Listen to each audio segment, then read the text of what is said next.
டேய் Saranya miss, Saranya miss இவன் மறுபடியும் எடுக்கிறான். இதான் மிஸ் வாட்ஸா? எஸ், கீழே உள்ளதா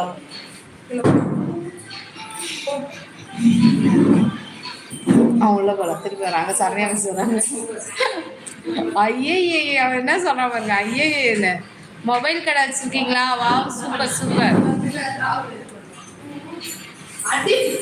என்ன சாப்பிட்டீங்க? என்ன ஸ்பெஷல்? இப்போ ட்ரெண்டிங் மொபைல் என்ன சார் போயிட்டு இருக்கு? எவ்வளோ ரேட்ல எந்த மாதிரி மொபைல் வாங்கினா நல்லா இருக்கும்? ட்ரெண்டிங்காக என்ன போயிட்டு இருக்கு? பட் நான் வாங்க மாட்டேன், அது வேற விஷயம்.